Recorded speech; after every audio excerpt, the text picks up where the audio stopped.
Well, hello everyone and welcome to a very special episode of Wild Your Garden indeed, because today I'm not even in England making habitats for wildlife. I've come all the way to Scotland for this video, and to prove that there are two ways. One, it's raining, so I must be in or near Scotland, and two, behind me there is a big blue and white flag which suggests that currently I'm on English soil, and just the other side of that is Scotland. So welcome to another episode. Let's go and take a look at what I'm going to be doing today.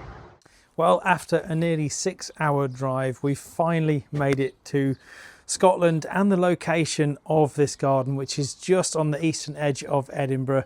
And I can't wait to bring you this one because I'm going to be cramming as much habitat for wildlife into this 35 square meters of lawn that I'm going to be working with. We're going to be looking to make a wildlife pond, a shady border, adding lots of different little mini micro habitats to that, planting a herbaceous border, trees and shrubs, you name it, this garden's going to have it if it's good for wildlife. Stay tuned.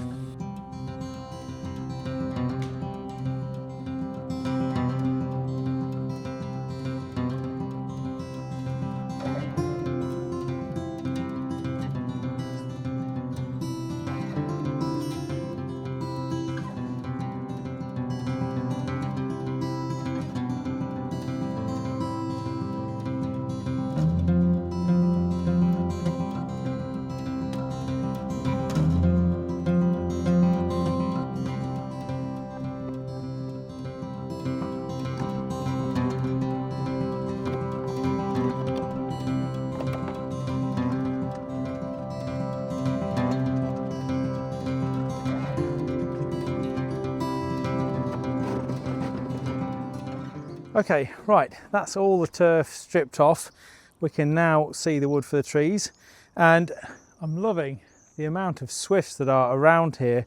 The swifts are a bird that have been steadily declining over many years here in the UK, and it's really nice to see a good few here. One thing I do love as well is the fact that the client ahead of me coming has bought and put up some swift boxes, some Wild Your Garden swift boxes on the side of the house. So really pleased to see those. They're not being used yet, but hopefully the youngsters might get a bit inquisitive and start looking as we get into the end of this season, and hopefully come back next year and decide this is the spot for them. There's also a bat box on the side of the house, a Wild Your Garden bat box, which is brilliant as well. It's colour coded, that I absolutely love, that I'm looking at now. So brilliant to see these clients already doing so much for wildlife. And there really is a lot of habitat around the margin, some of which I will explain to you a little bit later on in this video. So at the moment, we are getting the boulders into the garden. Gareth is beavering away slowly while I make this video. I have been helping him, I promise. And yeah, we're getting the boulders into the garden. They turned up a little while ago. We've got the liner turning up a little bit later today, and some of the subsoil. So yes, it's going to be a busy day, and it's due to get to about 25 degrees, which isn't as hot as it's going to be in the south of England.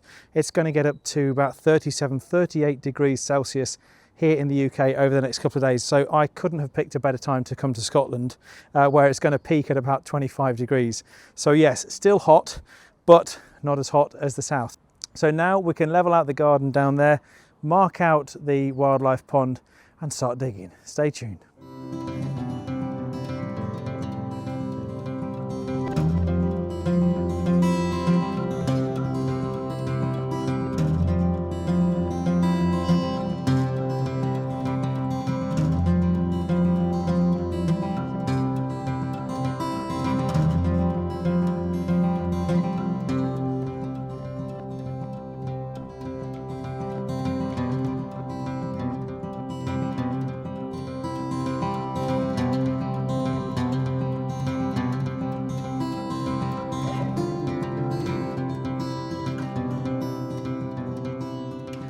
You know, I used to love digging sand pits on the beach in Norfolk when I was a kid, and we used to go on holiday there every year. Can you tell? We've now dug one in the middle of this housing estate, and what a brilliant shape this pond is turning out to be. It's absolutely going to transform this space, and it's of course now ready for fleecing and lining. The only problem is the fleece and liner haven't yet turned up, and I've been told that is going to be about 5 o'clock. So we're going to have to wait until tomorrow before we can get this thing fleeced, lined, fleeced, and then start getting all the boulders and everything in here. And it's been an absolutely sweltering day, a really good productive day, but my goodness, the sun has been relentless this afternoon. That is west facing, so it's been a tad on the warm side. And I really fancy an ice cream or a dip in the sea, which is only a mile or so that way. There's only one problem. I can't get out. Gareth? Gareth? Help?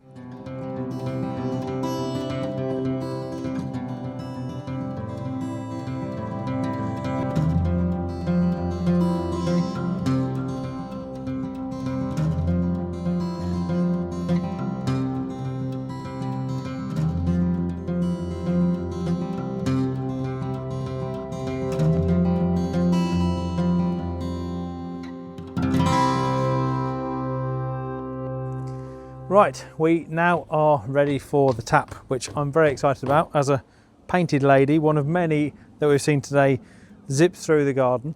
But yes, it's been a rather hot day again, 25 degrees, although it feels a lot warmer in this walled garden with a very little breeze down at ground level, and especially when you're a metre further down, stood in the well of a pond. So yeah, it's pretty warm down there, but we are getting on really nicely. You can see this whole thing is fleece lined, fleece, subsoiled, backfilled, and all the boulders and everything in. We've got a few boulders left over, so we're going to do a little bit of a cool habitat creation with those, which would be great to use. So yes, before we melt into a puddle on the floor, we're going to get the tap on and watch this thing fill up for a bit over a cup of tea. Stay tuned.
Right, after several deliveries, we now have all the trees, the herbaceous perennials, the wildflowers, the pond plants, everything we need to get this job finished. We've also got a hibernaculum to build now. We've got logs to put in place, dragonfly perches, prepping and seeding to do, and we haven't got long because up there, it's all coming this way. Apparently in a few hours, we've got lots of rain forecast, so I think we're in for a bit of a wet afternoon. So as the pond fills up, we need to crack on and get this thing finished. Stay tuned.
Well, there you have it, an urban oasis created for wildlife.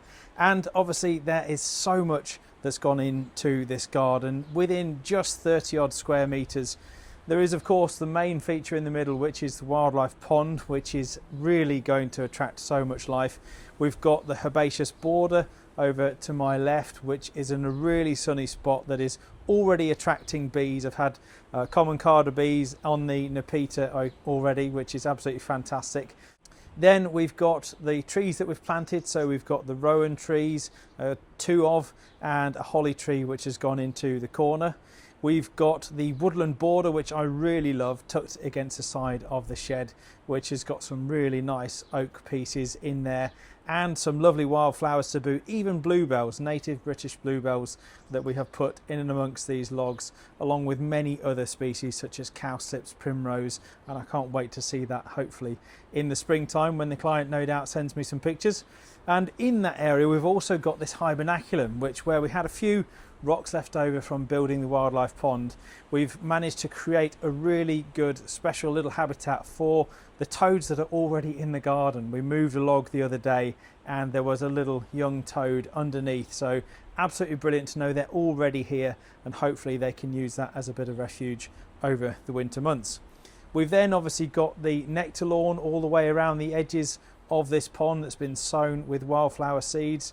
And we've even got some climbing honeysuckle as well, some native honeysuckle that I'm training up the walls in the corner and to my left up the trellis, alongside one of the clematis that's already here. And to add the icing on the cake, we've also drilled, or I should say Gareth's drilled many a hole in this south facing wall, which I hope is going to attract a lot of mason bees and solitary bees to this already beautiful wall and give them a home somewhere there where they can lay their eggs and create these little egg chambers deep inside these bricks, which is just brilliant. I can't wait to see what turns up. So I'd now like to introduce you to the client, John, who is the proud owner of this wildlife garden. Hello, John. Hello. Well, what do you think then, John? We're both really happy with how it's turned out. We're looking forward to it sort of coming to life over the next few months, and everything sort of bushing out and the wildflower lawn growing. Yes. Also looking forward to seeing who lands on the perches on the ponds. We're hoping for a grey wagtail. Yeah, I'm sure. We already saw plenty of life already. We had a wood mouse scurrying about the logs and hibernaculum last night.